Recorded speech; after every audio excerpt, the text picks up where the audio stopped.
Paul Hsu, re-recording, mixer, and supervising sound editor for Lin-Manuel Miranda's Tick, Tick, Boom. Great film. This is Lin's first time as a director, but obviously I know he worked on In the Heights and stuff. Prior to this, what were your first conversations with him like about like the project and like how it should sound and how he wanted it to sound, and like especially coming at it as a first-time filmmaker? I'm curious like how those conversations went, maybe. Yeah, well, I think Lin, despite being a first-time filmmaker, came in just really, really smart and informed, frankly. I think maybe just because he's been around the process enough as producer on other films, and really brought a New York sensibility to it, where he said he wanted the music to be big, for it to be really grounded, but for it to really have that connection to the groundedness of big music and forward dialogue, but keeping the connection to the scenes that you're in, not just floating away onto just only musical land. So that was definitely the early conversations were about that, for sure. So that's great, and I feel like so you get that right away. I feel like with 3090, it's an incredible way to open the film, and it's on the stage, and then you have it like in a bunch of different settings and stuff. And I guess, can you talk about like finding the right sound for that scene, and then I'll ask you about Boho Days, which is another incredible one after this. But I'd love to start with 3090 because I just think that part is so cool, and like obviously it's jumping around, kind of really setting the stage for the whole film. Yeah, I mean, it's almost like an acrobatic thing where it's all in the script too. That's the amazing thing. It's written in like that. So Lin, actually, the other thing we talked about in the first interview was, he said, look, what I hate is big Foley, right? Which to him, once you spend one day in the studio with him, you realize big Foley could be the smallest sound in the world, but he always refers to it as big Foley. So I don't want the big Foley in my movie. So it'll be in balance. Like, don't worry about it. No one's going to be overwhelming the music with Foley. But then aside from that, it's really, it's a lot of it's just reverbs and making sure, figuring out what the balance, because, and that's the in 3090 that you mentioned, it's like you're going from on stage to in a verite scene to someone singing back and forth, and all that has to be just very carefully tailored with reverbs. And it's funny because in the studio, everyone is just like they're an expert on music and cutting. They're also an expert on reverb. So as soon as you put the wrong reverb, you hear about it immediately.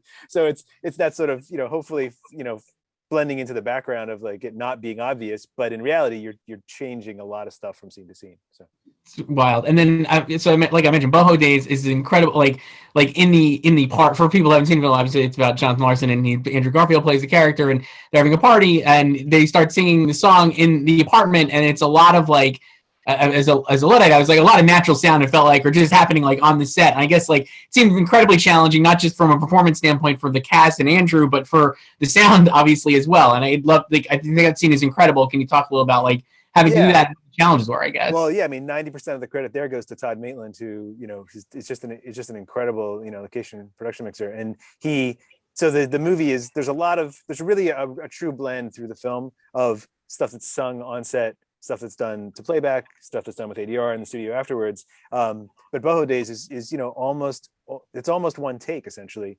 And Todd is just incredibly meticulous with matching lavs and microphones to actors and just capturing the performance. And then what he does is he goes back and he does a pass where they mime and they don't sing, and basically gives me an entire take of the scene with actor production Foley that can be used then to play in the scene. So that just having those those ingredients is really what makes it, because it's just super well recorded.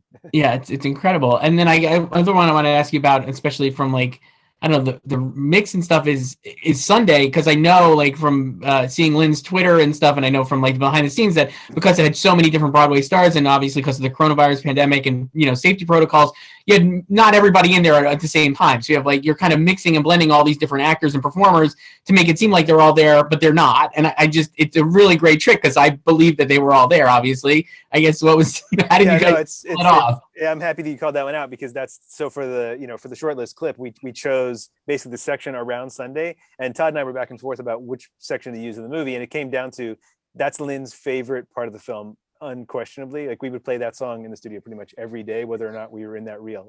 We would go there and play it, and that is that's all ADR. It's it's like 150 tracks of vocals, and so you're going from the the extreme verite of the diner straight into basically a fully ADR scene with orchestral arrangements. So yeah, it's basically trial and error. You mix the scene over and over and over again until you find the right balance. I guess, can you talk a little too about like getting, their voice? So there's so many incredible legends, Broadway legends in the scene, and if you could really pick them all out, I guess, on this, you know what I mean? And like, I think that's an incredible testament to the mix as well. That I'm like, oh, I could hear, Paul Hsu, or like, right. Whoever it is, just like I know her voice and I can pick it out. No, exactly, and that's what Lynn and I spent a lot of time on that scene doing just that. And I do, because I came up as a music mixer before I was ever a film mixer, and then learned to be a sound editor, right? So I employed the music techniques. Like you do the vocal down, vocal up mix, or you do the tried and true music method is you listen on severe dim. So you don't just, because the tradition often is we only play the track at 85 in the studio, but for scenes like that, always what I do is I dim it down to where you really have to strain to listen to the mix. And that's how you tell, is that track popping out?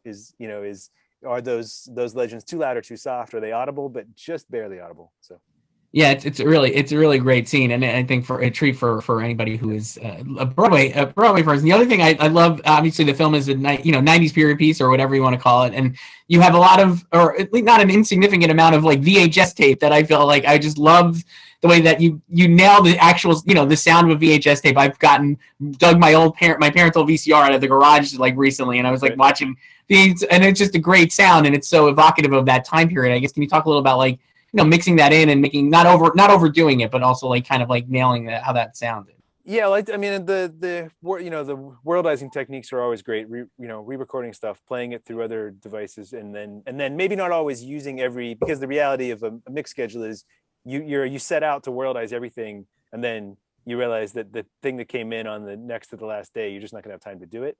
So what I do a lot is worldize it, or record IRs of impulse responses of stuff, use that, and then play games with matching and doing stuff with EQ, so that you're not always relying on it, but that's sort of like the backbone of the sound. That's right.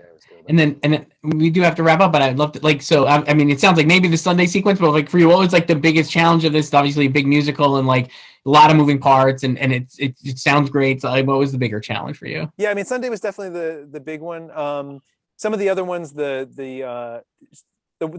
the songs that are interwoven through the scenes are just really challenging, because they, like I was saying before, like everybody's an expert on whether it feels like the thread is really working, and it doesn't. It's like polling the room. You just have to get it to a place where you turn around and nobody has like a little scowl on their face. None of the music editors, none of the music producers, of course not Lynn, none of the the sort of producers who aren't there much, who just show up for one day. Like, you have to make sure that everybody's buying it, and that's when you're done, pretty much. Yeah.